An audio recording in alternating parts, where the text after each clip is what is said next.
Antes de Paulo chegar em Corinto, ele passou ali por Filipos, ele foi preso em Filipos, daí ele vai para Tessalônica. Ele só fica 4 semanas, 3 sábados ele fica em Tessalônica, e teve que espirrar de lá, porque algumas pessoas, judeus até, que eram parentes dele, que estavam fora da igreja e vendo as pessoas se convertendo e crendo em Cristo, quase bateram nele, e Paulo teve que fugir e vai para Bereia. Em Bereia ele é muito bem recebido, mas aí as pessoas que continuaram lá começaram a difamar Paulo e difamar Timóteo, difamar Silas, e também tentando causar uma pressão na igreja, para que a igreja, diante de tanto falatório, de tanta acusação, duvidasse a respeito do que era Paulo, duvidasse a respeito do que era a mensagem, e também duvidasse se vale a pena continuar nesse grupo. Porque eu vou ser perseguido, difamado todo dia, de que eu estou seguindo um bandido, que a mensagem dele é ilusão, de que eu posso ser preso, eu sou um bobo, né? É isso que acontece nos nossos dias, né? Essas pressões sociais, através de pessoas que se divertem, né? Riem em causar esse sofrimento para as pessoas. Antigamente as pessoas, numa certa época, as pessoas, você crê nisso, eu creio nisso, vamos andar de mãos dadas. Hoje não, as pessoas têm o prazer, a diversão de difamar, e se você está evangelizando alguém, ela se aproxima dessa pessoa só para tentar prejudicar a fé daquela pessoa. Pessoas que de repente, muitas até dentro da igreja, né? Quando vê uma pessoa assim crescendo na fé, vai lá e começa a minar as ideias, jogar a pessoa contra outras pessoas da igreja, jogar a pessoa contra o pastor, contra a liderança, contra o pessoal do louvor. Então, pessoas que têm o prazer disso, em vez de produzir unidade, fortalecimento, já vimos até pais que algumas vezes, quando os filhos se convertem, acabam deserdando os filhos. Os filhos saem das drogas, saem de um caminho de gastança, de desperdício de vida, mas aí impede que o filho cresça em Cristo. Nós começamos no capítulo 2 a ver a respeito disso de Paulo. Então vamos ler todo mundo o capítulo 2, o texto da mensagem de hoje, e vamos recordar depois quais eram essas acusações que eles faziam para o apóstolo Paulo. Vamos junto aí? Versículo 5. A verdade, como vocês sabem, é que nunca usamos de linguagem de bajulação, nem de pretextos gananciosos. Deus é testemunha disso. Também jamais andamos buscando elogios das pessoas, nem de vocês, nem de outros. Embora, como apóstolos de Cristo, pudéssemos ter feito exigências, preferimos ser carinhosos quando estivermos aí com vocês, assim como uma mãe que acaricia os próprios filhos. A ideia hoje, se a gente pudesse resumir então uma frase assim, que talvez representasse um pouco a ideia desse pequeno texto, é um pouco a sequência daquilo que a gente viu semana passada. Semana passada a gente viu qual a qualificação do genuíno semeador. Então Paulo fala, olha, eu sou um genuíno semeador. Então, domingo passado nós vimos quais são essas qualificações. Hoje, que o bom semeador, a ideia hoje é que o bom semeador, ele remove as ervas daninhas. Em cidades grandes a gente mora mais em apartamento, mas em cidades pequenas a gente tem um gramado no quintal. E se você não quer ter muita dor de cabeça, você tem que fazer uma manutenção constante, senão você destrói todo esse quintal e em vez de grama bonita, você tem mato. E para cuidar, para você ter um bom quintal onde as crianças possam brincar com segurança, ser agradável, ser bonito, a primeira coisa é você remover, o trabalho que você mais vai ter é remover as ervas daninhas. Você sabe o que é erva daninha? É algo que não pertence, algo que não é. É uma erva ali que vem e com o vento, com a chuva, ela se alastra, daqui a pouco em vez de grama você só tem esse mato, essa erva. E algumas vezes essa erva daninha parece até bonita. Você na primeira vez, quando ela começa a nascer, você vê assim, nossa, que coisa bonita, eu não vou arrancar, não, vou deixar aí. Né? Como se, tá vendo aquela florzinha amarela, né? Como se fosse um enfeite para aquele gramado verde. Só que depois de um tempo, você não consegue mais eliminar. Se você não matar no início, daqui a pouco toma todo o quintal, e aí você tem que remover tudo, porque você não consegue mais saber o que é grama, o que é erva daninha. Então, o que a gente chama de matar no ninho, né? Então, matar enquanto é filhote. Porque nasceu uma, você achou bonita, mas deixou, daqui a pouco o quintal inteiro tá. E eles matam a grama, matam a produção. Se você plantou algum trigo, arroz, se você não cuidar. Então, isso existe uma briga no mundo, né, de produtos alimentares sem agrotóxico. Muitas vezes, a maior parte dos agrotóxicos são matar bichos, né? Como se chama? Pestes mais vivas. Agora, muitos desses é para matar também, para evitar com que essas ervas daninhas cresçam e tomem, né, todo o nutriente da terra e acaba prejudicando a produção. Então, a ideia hoje é que o semeador, se você é chamado por Deus para ser semeador, tem algumas coisas na sua vida, na minha vida, que a gente deve matar urgentemente. Não podemos deixar crescer, porque se crescer você vai perder o controle. Isso vai tomar a sua vida, vai te envolver com grandes custos e você vai ser prejudicado. E daqui a pouco você não consegue mais ser um semeador, porque as ervas daninhas é que vão mais aparecer. Ok? Vamos ver o que Paulo fala? Que ervas daninhas que ele vai mostrar para nós que nesse texto que ele lutava e ele arrancava essas ervas daninhas. Primeiro a gente precisa ver quais são as acusações. No texto do domingo passado nós falamos que as pessoas acusaram Paulo de que Paulo não tinha uma ficha limpa. Realmente, ele foi preso lá em Filipenses. Ele foi registrado. Então é um cara que passou por prisão. É um cara que não tem honra mais. É um criminoso, é um negligente. É um cara que se foi preso e foi açoitado, passou por tudo aquilo lá. As pessoas não falam o que aconteceu, mas falam que o Paulo não, se consultasse o Google, o computador da época lá, ia encontrar lá Paulo preso em Filipenses, açoitado, amarrado ao tronco. Então, cara, as pessoas não vão procurar saber o que aconteceu e o que aconteceu depois. Então, era uma acusação muito fácil de se fazer a respeito de Paulo. Eles falavam que o ensino era originário na loucura dele. A mentalidade era grega e o que mais Paulo falava era a respeito da ressurreição de Cristo. E uma das coisas que os gregos mais assim negavam é que haveria a possibilidade da gente retornar, isto é, ter novamente um corpo, porque eles achavam que a morte era uma grande bênção, a morte libertava você do corpo, dessa tragédia, dessa coisa ruim que é o corpo. Então, quando eu morro, eu estou liberto disso.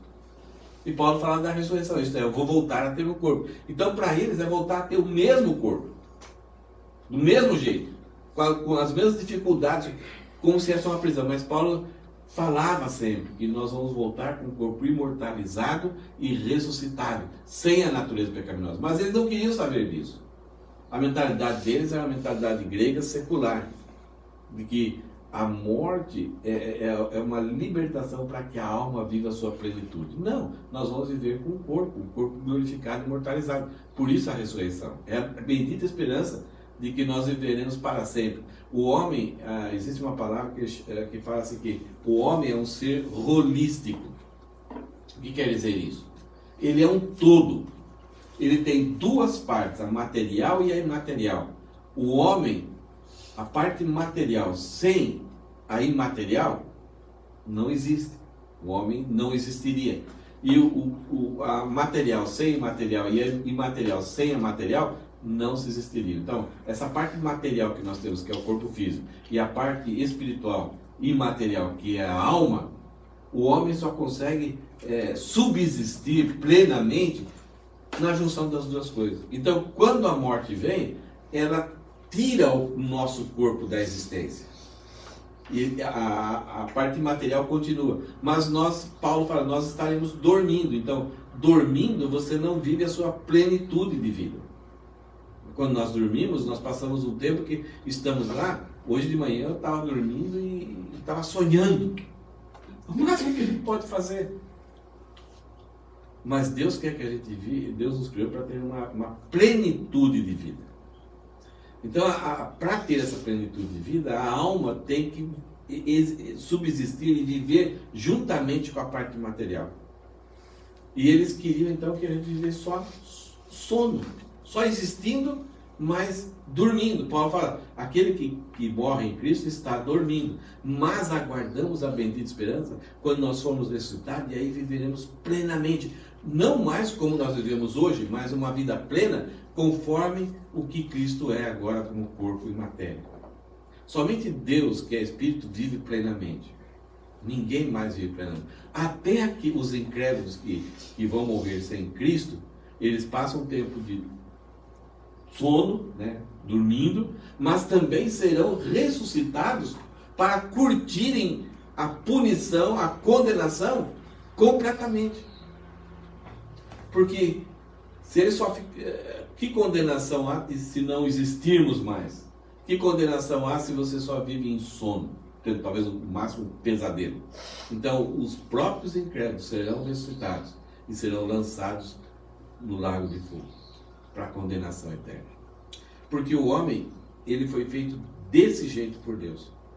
Parte material, parte material. Então eles falavam que o ensino de Paulo, que era a ressurreição de Cristo, era uma ilusão, que besteira. Nunca vimos ninguém voltar à vida. É verdade isso? Jesus Cristo voltou. Jesus Cristo fez Lázaro reviver. Lázaro estava morto, Jesus Cristo fez ele reviver. Mas ele morreu depois. Pessoas ressuscitaram no Antigo Testamento, mas reviveram.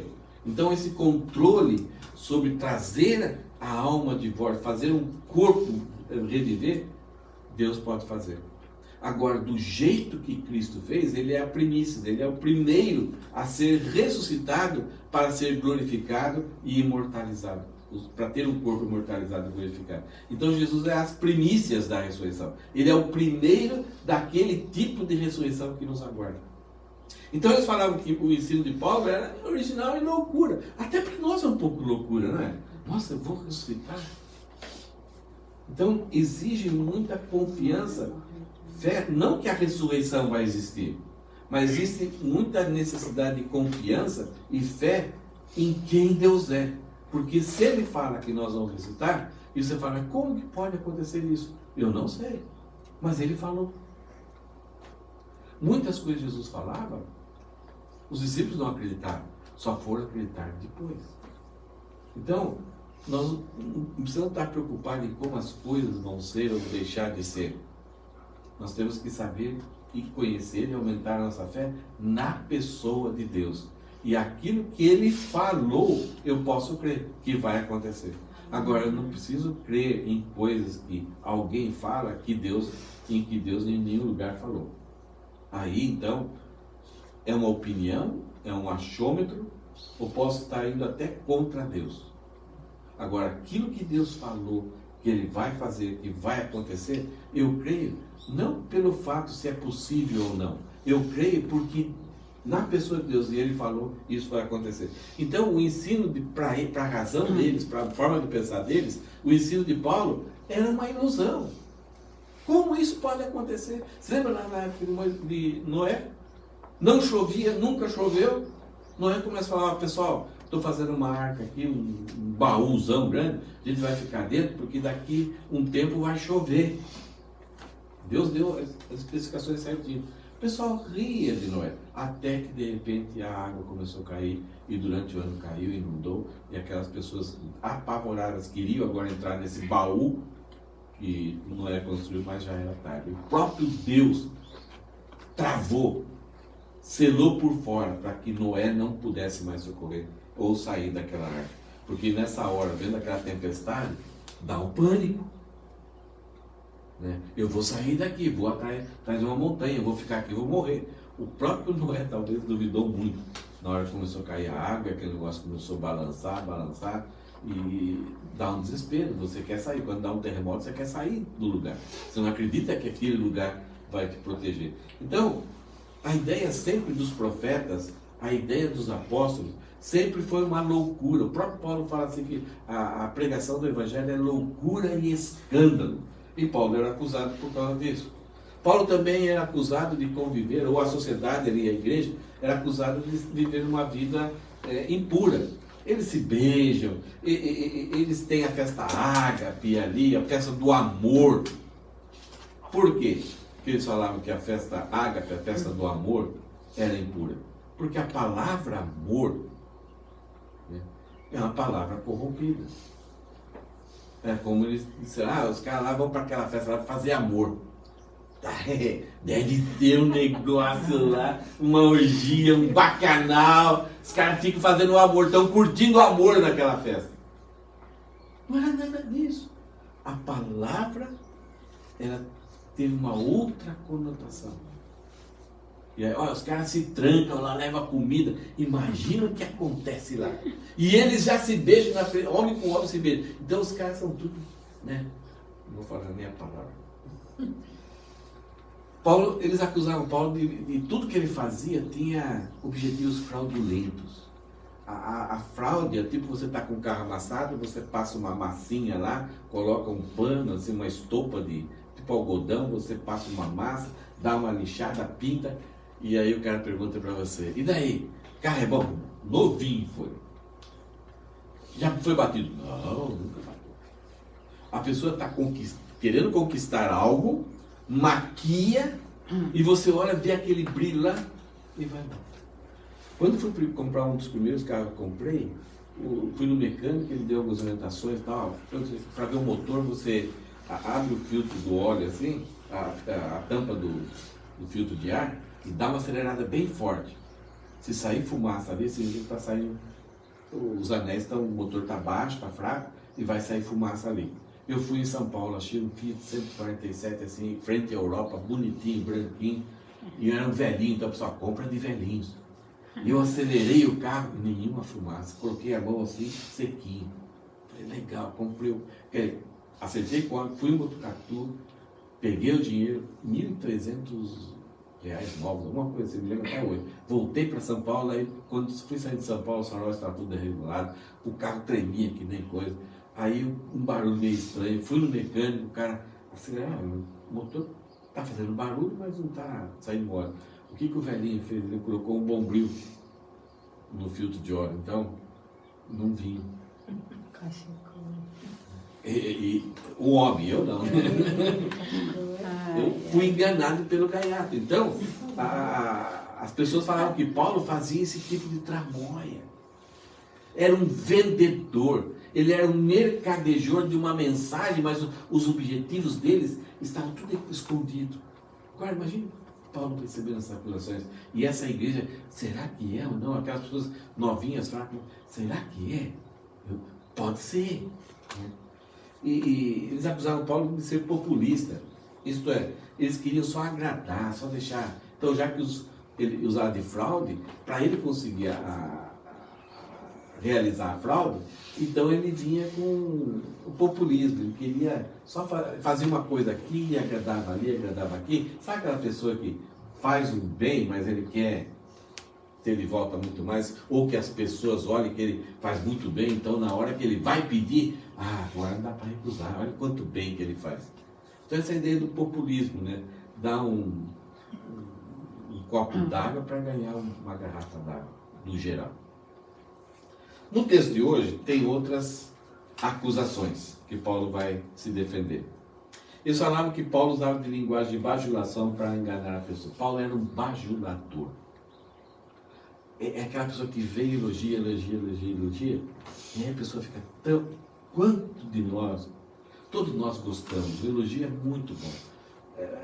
Algumas vezes a gente desanima porque você faz, e ninguém vem dar uma palavra. Pelo contrário, né? A pessoa, nossa, o volume estava alto, aquela música desafinou. né? Aquela mensagem, aquela comida que você fez. Sabe, você está dando o máximo, teve vários problemas para fazer aquilo, e alguém vem e só vê defeitos. Agora, quando alguém vem e te elogia, não devemos buscar elogio, mas faz bem, a ideia da honra. Não devemos viver e trabalhar somente visando buscar elogios. Mas, quando a gente está lá embaixo, depois de ter feito, está cansado, e você está chateado com você mesmo, porque deu tudo errado, a comida, o que você fez, não ficou salgado, né? Você até fala para as pessoas, olha, desculpa aí. Não, foi muito bom, valeu, nossa, gostei demais. O que aconteceu? Né? Então, eles acusavam Paulo de que ele ficava só elogiando para ter as pessoas presas a ele. Por quê? As motivações dele eram motivações gananciosas. Ele somente queria ter lucro. Ele queria ganhar com isso. Levar vantagem. E aí, levando vantagem, o objetivo de Paulo era ser uma celebridade. Ele queria ser uma celebridade para que as pessoas estivessem aos seus pés, o adorando, o exaltando, o reconhecendo, colocando, né, colares de flores assim ao redor do pescoço, né, que já viu alguma coisa assim, do pregador. A mesa do pregador é uma mesa diferente, é o cara que não vai pagar nada. Aonde ele vai, todo mundo está pagando para ele. Então ele queria ser, na hora que ele entrasse, todo mundo ficaria em pé, batendo palmas para ele. Se ele fosse para o retiro, ele não pagaria, ele não faria nada, ele teria uma suíte especial para ele. Então ele fala, Paulo só está querendo isso. E então, por causa disso, tudo que Paulo fazia era voltado para ele mesmo. Era somente para interesses pessoais dele. O que Paulo iria responder a respeito disso? Vamos ver. Para Paulo, isso é erva daninha. Muitas pessoas querem isso, vivem por isso, trabalham por isso, estão até no ministério, nas igrejas, por causa disso, só por interesses pessoais. Enquanto estão conseguindo seus objetivos, eles estão ali se dedicando. Conseguiram ou não estão conseguindo, desistem. Então Paulo fala que isso daqui é uma realidade na vida de muitas pessoas. Mas ele fala, mas isso daqui são ervas daninhas que prejudicam a apresentação do Evangelho, a mensagem do Evangelho e os resultados do Evangelho. Então Paulo vai falar para nós, eu sabendo disso, eu removo isso da minha vida. Eu não deixo que isso cresça no meu campo. Vamos ver lá, versículo 5. Paulo fala que a primeira erva daninha que a gente tem que remover é uma proclamação pervertida.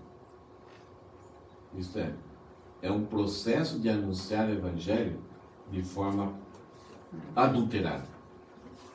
Próximo. Então,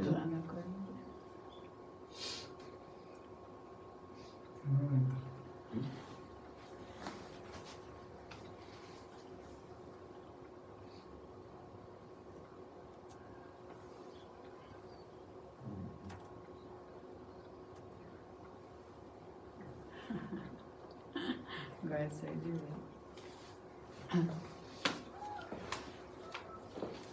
olha só o que Paulo escreve aqui. A verdade, isto é, o pessoal está criando fatos, mentiras e narrativas. Então ele fala, a verdade, vocês querem saber a verdade? Vocês querem saber a verdade? Ou, na verdade, isso que vocês estão falando de mim é mentira.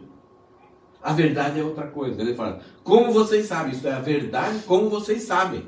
Isto é, Paulo está falando, vocês viram o meu procedimento. Vocês viram que essas acusações são mentirosas.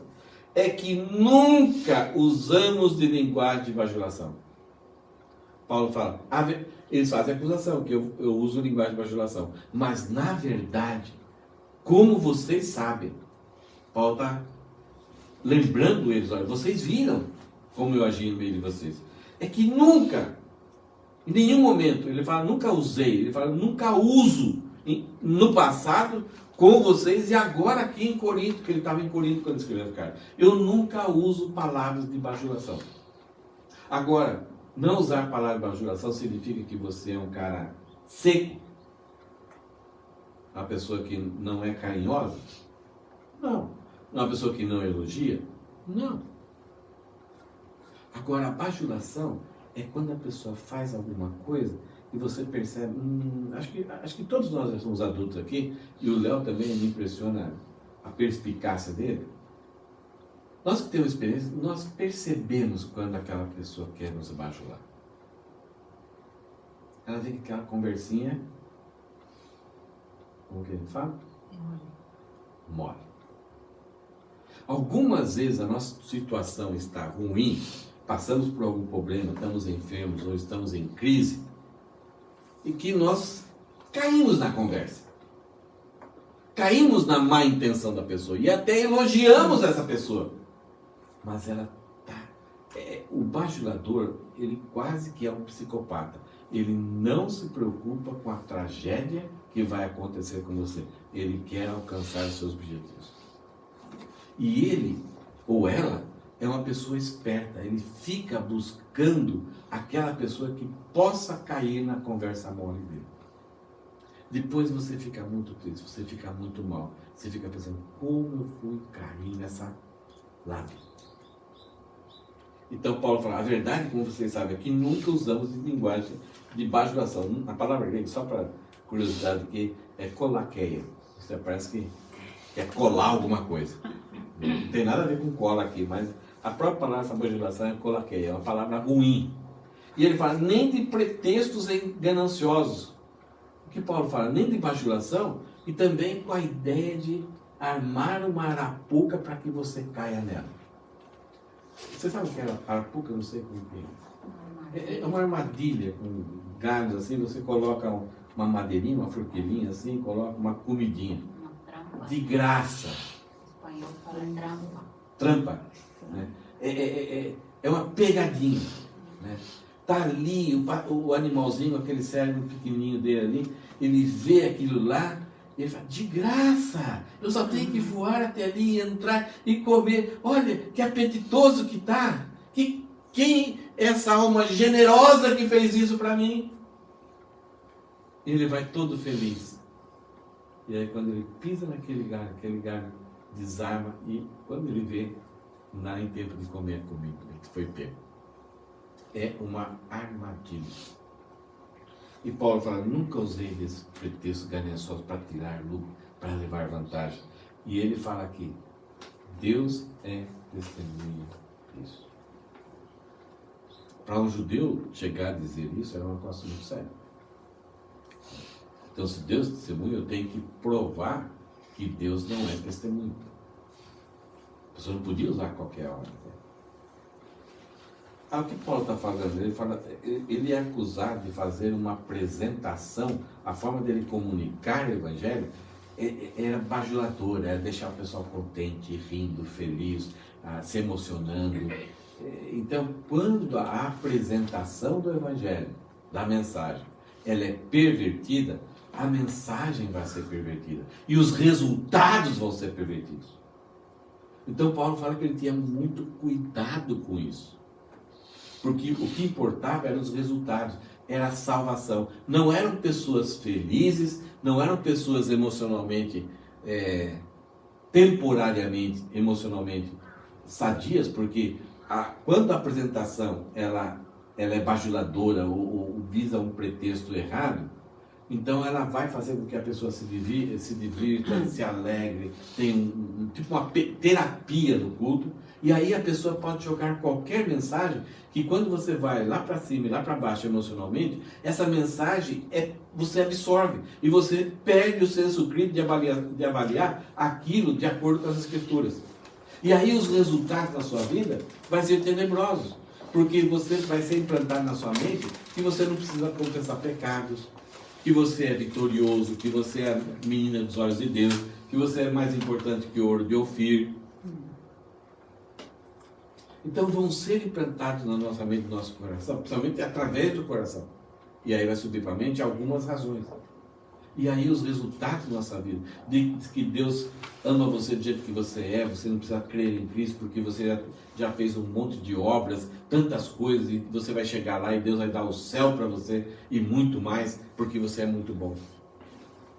Então, de forma racional, usando um versículo aqui, um versículo lá, como Satanás usou com Jesus, nós somos emocionalmente crédulos.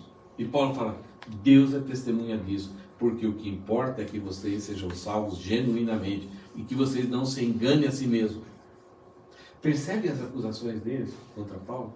Então Paulo fala que uma coisa que ele removia da sua vida era uma proclamação pervertida. Então ele cuidava tanto na apresentação, como na mensagem e como os resultados.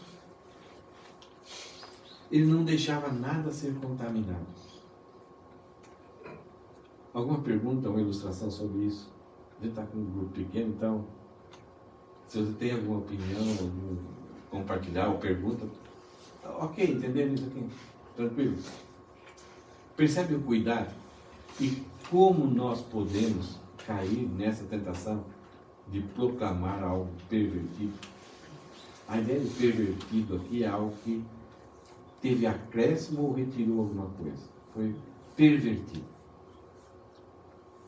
Ok, depois no final, se vocês quiserem acrescentar alguma coisa sobre essa parte, vamos ao versículo 6.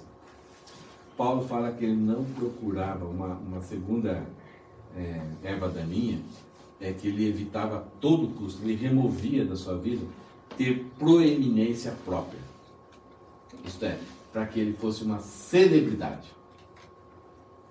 As pessoas gostavam dele, sustentavam ele, amavam ele, cuidavam dele. Em alguns lugares ele ficava no frio, no relento. Em alguns lugares ele era cuidado na casa lá de Lídia. Ele fala, eu aprendi a viver contente em toda e qualquer situação, tanto na fartura como na pobreza. Mas ele não era um cara que, eu não vou fazer isso se não tiver um hotel 5 estrelas, com um monte de petiscos, suco, não sei, lá da Índia. Não.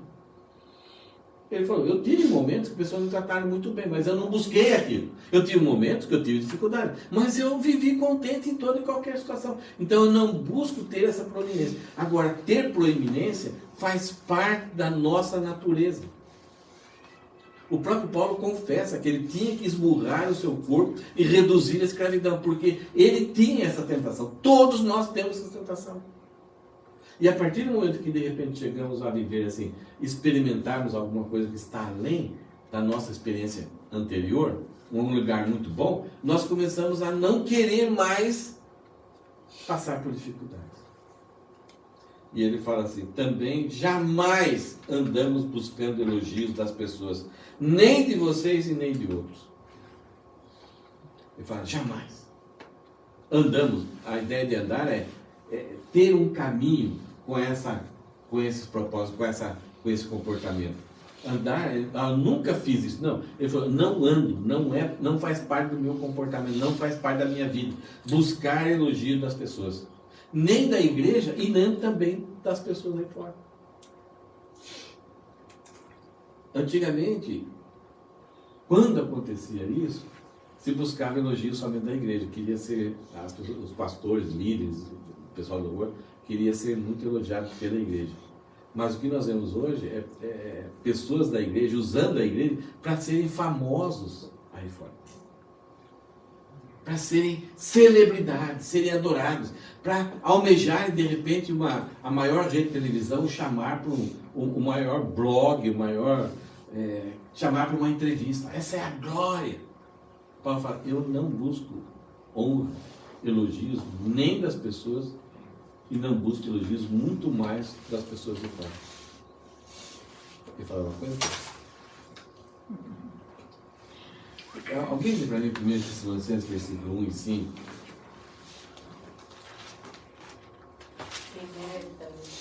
No mesmo livro, 1 Tessalonicenses 1 e 5, Paulo vai falar quando o que chegou ali na igreja. Sim, Tessalonicenses. Pois quando lhes apresentamos as boas novas, não fizemos apenas com palavras, mas também com poder, visto que o Espírito Santo lhes deu plena certeza de que era verdade o que lhes dizíamos. E vocês sabem bem como nos comportamos entre vocês em seu favor. Tem outra versão, hein? Tem. Porque o nosso Evangelho não chegou até vós tão somente em palavras, mas, sobretudo, em poder, no Espírito Santo e em plena convicção, assim como sabeis ter sido o nosso procedimento entre vós e por amor de vós. Paulo fala assim, o que chegou no meio dos Tessalonicenses? O que chegou lá? A palavra do Senhor. Hã? A palavra do Senhor. O Evangelho, a palavra. Paulo fala, quando eu cheguei, não, quando a palavra chegou, ele era uma pessoa que ele era um instrumento para levar a palavra, mas o mais importante era a palavra. Então, tanto a apresentação como a mensagem e os resultados estavam diretamente relacionados, não a ele como pessoa, mas à palavra, ao Evangelho. Então, a maior preocupação que nós, como servos de Deus, temos que ter é se somos transportadores da palavra. A palavra que está em primeiro lugar. A palavra que deve reconhecer todo louvor, toda honra, toda glória. Porque a palavra a respeito dos méritos de Jesus. Nós não somos nada nesse processo. Algumas vezes Deus usa a sua palavra através de nós, até permitindo que aconteçam as coisas ruins, desagradáveis para nós. Mas através dessas coisas desagradáveis, Deus está levando a palavra. Paulo fala isso pensando como ele foi em Filipenses. Ele foi maltratado, foi preso, foi surrado, levou um chute no traseiro, teve que sair lá de Filipos. Mas Paulo dava glória a Deus porque ele estava levando a palavra. É a palavra que entra, é a palavra que ministra, é a palavra que produz resultados. Nós somos somente instrumentos. Então, Paulo, eu não busco proeminência, eu não quero ser uma celebridade. A palavra de Deus que tem que ser louvada e honrada. Vamos ler de novo. Também jamais andando buscando elogio das pessoas, nem de vocês, nem de outros. Por quê? Não faz parte do Evangelho. O Evangelho é a glória de Cristo. Se eu tomo esse lugar, o que vai acontecer com a palavra? Ela vai ser abafada. Ela vai ser pervertida. Então Paulo fala, essa é uma erva daninha que ela é bonita. E a gente quer que ela esteja no nosso campo. Queremos adubar ela, mas Paulo fala, eu arranco. Eu não deixo. Ele falou que ele não deixa com que a proclamação seja pervertida e ele não deixava que a proeminência fosse dele e não da palavra. Versículo 7. Esse versículo é muito bonito. Embora. Esse embora significa apesar. Ainda. Isto é, ele não busca proeminência. Mas tem algumas coisas relacionadas à própria pessoa que ele talvez pudesse buscar. Ele tinha direito de buscar. Ele fala, como apóstolo de Cristo, embora eu seja apóstolo de Cristo, embora eu seja incumbido por Deus para cuidar da igreja, para fazer esse trabalho fantástico, ele fala, embora como apóstolos de Cristo, aí ele fala não só dele, todos aqueles 11. Então, nós, como apóstolos de Cristo, pudéssemos ter feito exigência, isto é, embora eu não quero proeminência, eu não perverto a mensagem, e por ser apóstolo, eu tenho direitos. Deus estabeleceu direitos e obrigações para as igrejas, para aquelas pessoas que recebem o Evangelho. Então, como apóstolos, eu poderia fazer exigência, eu tenho esses direitos. O que Paulo fala? Em vez de ser buscar os nossos direitos, de estar lutando com os nossos direitos, de ter um lugar bom para dormir, uma comida boa, ter um salário, ter uma aposentadoria, ter isso, ter aquilo, porque ele é apóstolo de Cristo. Ele podia tanto exigir isso de Deus, como exigir das pessoas, daquelas pessoas com quem ele tinha estava ministrando, pregando e ajudando a crescer na vida cristã. Então ele fala, embora com o apóstolo de Cristo pudéssemos ter feito exigências, preferimos ser carinhosos. A palavra aqui é épios, é a ideia de afetuosos. Ah, ok, tá bom, você é um cara legal, né? Tudo bem, você abre mão dos seus direitos. Paulo, embora pudesse, eu não estou abrindo mão do direito, Paulo está falando, embora pudesse, mas eu agi de forma errada. Eu cuidei, eu fui afetuoso, em nenhum momento fui áspero, exigi, briguei com vocês. Ele fala, quando estivemos aí com vocês. Então ele fala, quando estivemos com vocês, embora você fosse apóstolo, eu não exigi nada de vocês, não falei, não reclamei, não murmurei, mas agi com muito carinho, com afeto.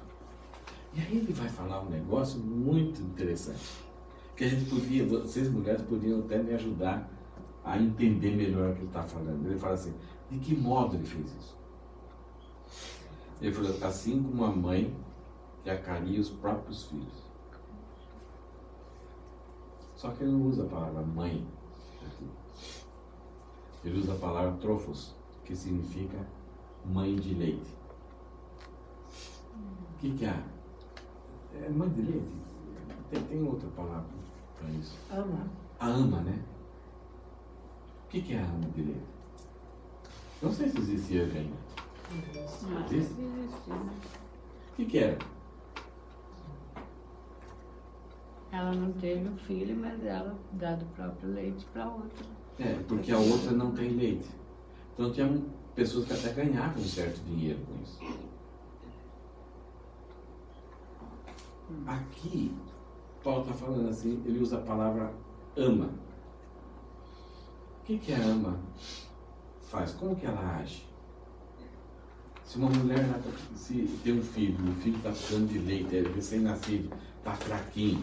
Então a mãe, a outra mãe vem até ela e fala, por favor, eu pago tanto para você.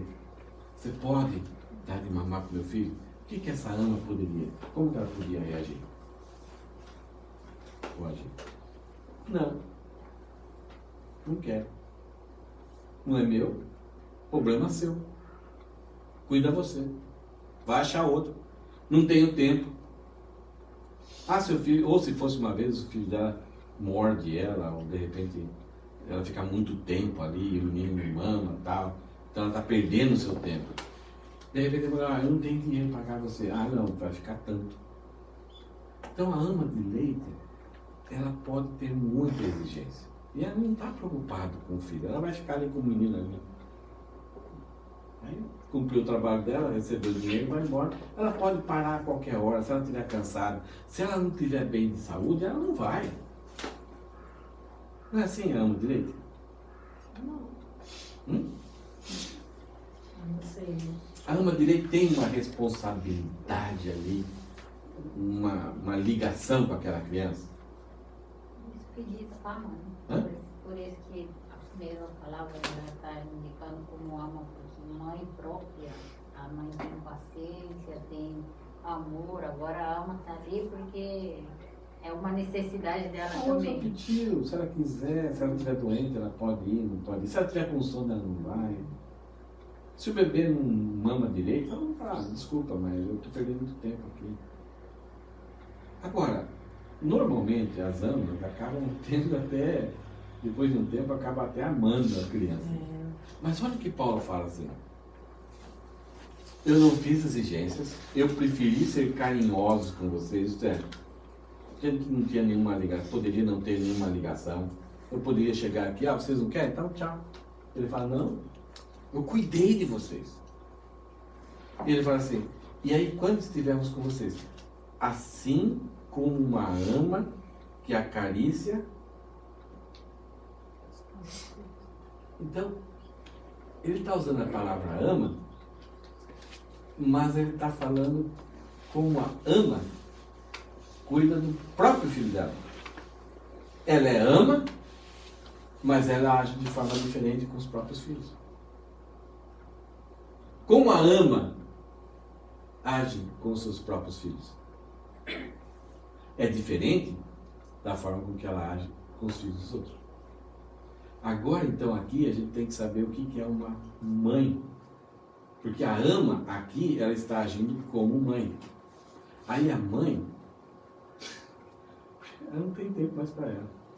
Não tem tempo para arrumar, não tem tempo para dormir. Geralmente toda mãe com um filho recém-nascido, você olha aqui pelos olhos, né? Os olhos fundos, olheira. Ela come quando dá. Ela dorme quando pode. Ela se arruma quando pode. Daí coloca aquele vestido bonito assim. E aí carrega a criança bonita aqui. E você pega a criança, dá 2 pingadas no chão e chuta? Não. Você vai lá limpar. Você perdoa tudo, apesar de ter aquela frustração e muitas vezes depressão pós-parto, mas a mulher aguenta, enquanto o marido está dormindo tranquilo. Você percebe o que Paulo está falando aqui? Ele falou assim, eu sou para vocês como se fosse uma ama. Eu podia fazer exigências, eu podia somente fazer aquilo que me agrada, aquilo que é gostoso e de acordo com as vantagens que eu teria de estar fazendo as coisas com você. Mas eu me comportei, apesar de ser uma ama de vocês, isto é, vocês são filhos de Deus, apesar de eu me comportei como se vocês fossem meus filhos. Eu perdi sono. Eu paguei um preço muito caro. Porque para mim, o meu sentimento por vocês é como se vocês fossem meus filhos. O meu cuidado, eu podia exigir de vocês, mas eu encarei que vocês são meus bebezinhos. O que você exige de um bebê? Dá para exigir alguma coisa de um bebê? Você se alegra, a mãe se alegra a cada passinho simples do bebê. E a mãe verdadeira, ela observa cada detalhezinho. Ela está preocupada se está com febre, se com a cor das fezes, com a cor do xixi, tá febre, se está comendo bem. Não. A mãe está muito atenta. A ama não. A ama dá de mamar e devolve. Mas Paulo fala, eu fui ama, mas como se vocês fossem meus próprios filhos. Então Paulo fala, os meus direitos estão lá fora. Que direitos que uma mãe tem? Que direitos? Então essa ideia de reclamar algo para si, Paulo fala, eu nunca reclamei algo para si quando tive com vocês. Então essas narrativas, essas acusações, elas são falsas, porque vocês viram como eu estive com vocês. Então mais uma erva daninha, né? Aquele que é semeador genuíno, ele nunca vai, não deve ter prerrogativas pessoais. Eu vou pregar o evangelho desde que o Senhor faça isso comigo, desde que a igreja faça isso comigo. Não. Se a igreja faz, é graça. Se Deus faz, é graça. O que a gente viu hoje aqui nesse texto, Tessalonicenses 2, versículos 5 e 7? O semeador deve remover as ervas daninhas. É interessante que essas ervas daninhas, elas estão aonde?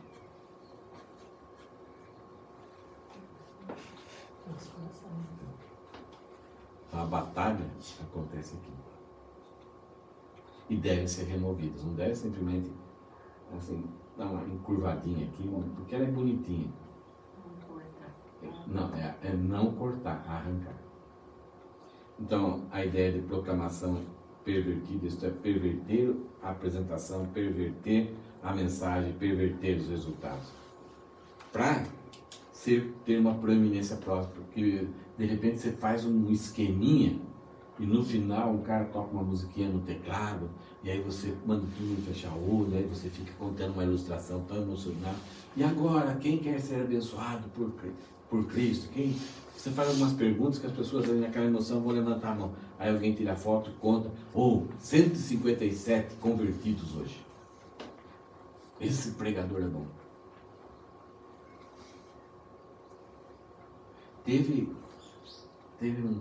um avivalista, muito tempo atrás, famoso, cara sério, uma vida muito boa com Deus. Mas ele criou uma metodologia para as pessoas virem para Cristo. Até tinha um lado da igreja, que eram os bancos dos contritos. Então era feito tudo de uma forma que levava as pessoas a se renderem até Cristo. Então, aí o que importava é até esse momento, quantas pessoas levantaram as mãos. E depois, então, aí contabilizava na igreja. Então, era uma igreja de sucesso. Ele era uma pessoa séria, ele queria que as pessoas tivessem uma decisão por Cristo, que viesse a Cristo, que tomasse um compromisso com Cristo. Mas os que seguiram ele, seguindo a metodologia dele, adulteraram isso, achando que o método é que fazia tudo. Então, você tem que fazer isso, fazer aquilo. Então, tem os passos assim para você fazer para levar aquele resultado. Então, perverteram a apresentação do Evangelho, perverteram a mensagem do Evangelho e perverteram o resultado, porque a pessoa era enganada, porque ela pensava, eu levantei a mão, eu vim à frente, eu fiz uma oração, agora eu sou convertido. Então, agora eu posso viver a minha vida do jeito que eu quero, porque eu já estou convertido. Já estou salvo. E aí veio o Evangelho nominal. Então, Paulo não adulterava o Evangelho, ele não buscava ser uma celebridade gospel e ele não buscava ter direitos, ganhos no seu ministério. E era tudo aquilo que o pessoal acusava ele. Então, Paulo, aqui nas palavras dele, a gente vê a tristeza dele. O que a gente podia pensar de aplicação para nós? Eu devo ter pureza na proclamação da palavra. Eu não posso mudar. Eu posso até imaginar, puxa, se eu pregar desse jeito, as pessoas não vão aceitar. Inclusive, no início da igreja, quando se pregava a Cristo, alguns falavam, não, mas essa mensagem as pessoas não vão aceitar, não vão acreditar. Então, vamos inventar algumas historinhas a respeito da infância de Jesus. Falavam que Jesus, por entrar na infância, ele fez um bonequinho, um passarinho lá, uma estatuazinha de passarinho lá, e ele assoprou, o passarinho saiu voando. Aí tinha os meninos que estavam fazendo bullying com ele, aí ele fez alguma coisa com os meninos e eles viraram estátuas de barro. Então criaram algumas histórias, inventaram, porque aí facilitaria as pessoas crerem em Jesus. Gente, isso daqui é verdade que eu acabei de falar. Pode pesquisar. Então, nossa tendência hoje também é enfeitar o Evangelho. Ah, Jesus Cristo veio preencher o vazio do seu coração. Não. Não existe vazio no nosso coração. Nós precisamos remover o que tem no nosso coração e aí crer em Cristo para que Ele possa fazer habitação. Que nós estamos cheios daquilo que não é de Deus. Deus deve ser o único a ser glorificado na conversão e progresso do salvo. Não nós. Nenhum direito ou obstáculo deve ser empecilho para a minha atuação como salvo. O que quer dizer isso? Se eu não estou alcançando meus objetivos, se eu não estou sendo honrado, se eu não estou ganhando, ou se qualquer empecilho, qualquer dificuldade, não deve ser um obstáculo para mim não servir a Cristo. Para a ama, é muito fácil. Ela tem um monte de obstáculos. Para a mãe, tem obstáculo. Mas ela supera todos. Não dá para a mãe dizer, daqui 2 dias eu vou aí amamentar. Não dá. Daqui 3 dias eu troco a fralda. Não dá. Aí está com febre, mas eu estou cansada. Depois eu mexo. Não dá. Os homens não sabem o que é ser mãe. E mesmo quando a criança está bem, a mãe está sossegada? Não, ela está mais preocupada ainda. Nossa, a criança está bem, o que está acontecendo? Não deve existir nenhum empecilho para que a gente haja. Quer dizer, os empecilhos vão existir, mas eu vou ter que suplantar. É obstáculo, é tipo aquela corrida com barreira. Eu tenho que correr, eu tenho que pular por cima. Não dá para dar a volta. Amém?